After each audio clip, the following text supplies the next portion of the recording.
Welcome to Morbidly Catholic. If you find value in these stories, subscribe to support the channel. Let's go. In the 3rd century, a man named Anthony walked into the brutal, lawless expanse of the Egyptian desert in an attempt to find God. He sought total isolation, sealing himself inside an ancient forgotten stone tomb.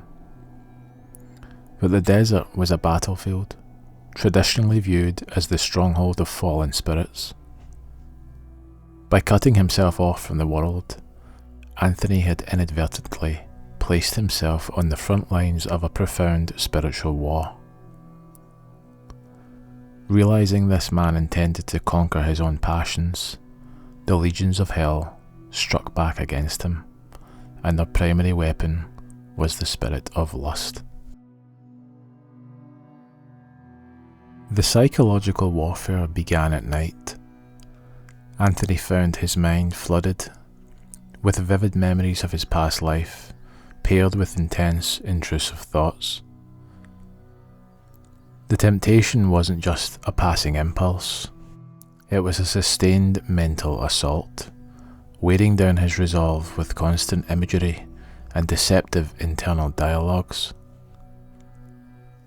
To fight back against this overwhelming pressure, Anthony resorted to extreme fasting and sleepless nights, attempting to exhaust his physical body into submission. When these subtle mental manipulations failed to break his discipline, the confrontation escalated. According to historical accounts, the spirit of lust finally dropped its psychological disguise and manifested directly. Anthony perceived a dark, distorted figure standing before him in the tomb.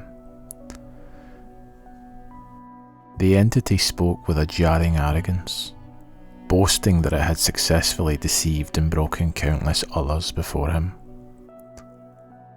but admitted that in Anthony it had met an unyielding wall. When Anthony asked who stood before him, the figure identified itself as the Spirit of Fornication, the very embodiment of lust.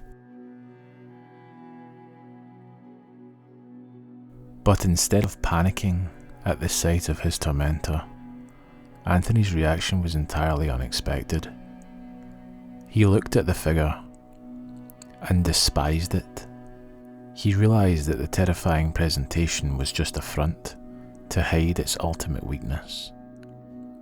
He told the entity that its reliance on deceit only proved how powerless it actually was against a disciplined soul. Stripped of its psychological leverage and met with absolute contempt rather than fear, the presence fractured and dissolved into the dark. But the retreat was temporary. Humiliated by the defeat of their psychological tactics, the forces arrayed against him shifted from seduction to overt physical violence. Days later, the assault escalated into pure chaos. The ancient text describes the walls of the tomb seemingly fracturing as a barrage of hostile presences flooded the space, projecting the terrifying imagery of apex predators, lions, leopards, wolves, and venomous vipers. The psychological terror turned physical. Anthony was thrown violently to the stone floor, his body clawed, bitten, and beaten so severely that he was left lacerated and bleeding. When a close friend arrived the following morning with provisions, he found Anthony lying motionless on the dirt floor, appearing completely dead. His friend carried his broken body back to the local village, where the community gathered to mourn him. But during the night, Anthony regained consciousness. Barely able to breathe, he looked at his friend and gave a single, uncompromising command: "Carry me back to the tomb." Unable to stand or even sit up, Anthony was laid back down on the floor of his stone prison, and the doors were shut. Lying alone in the dark, helpless but unbroken, Anthony shouted into the empty room, "Here I am. I do not run from you. Even if you inflict more wounds, nothing will separate me from Christ." The terrifying auditory illusions and roars returned, but Anthony refused to yield. Suddenly, a profound silence fell over the room as a brilliant light cut through the roof of the tomb, instantly dispelling the darkness and the lingering presences. In that moment, the agonizing pain completely left Anthony's body.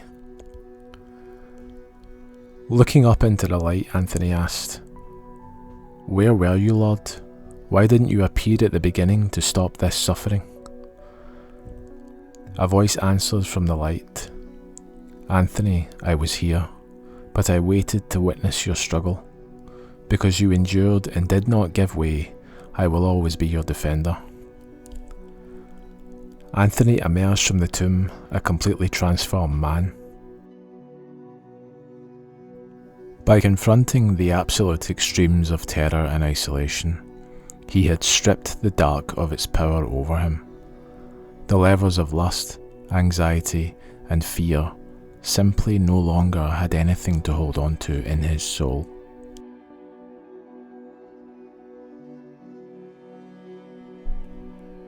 Saint Anthony of the Desert, pray for us. If you want to explore more stories of the saints and the mysteries of our faith, then be sure to subscribe to the channel. Thanks for watching. God bless.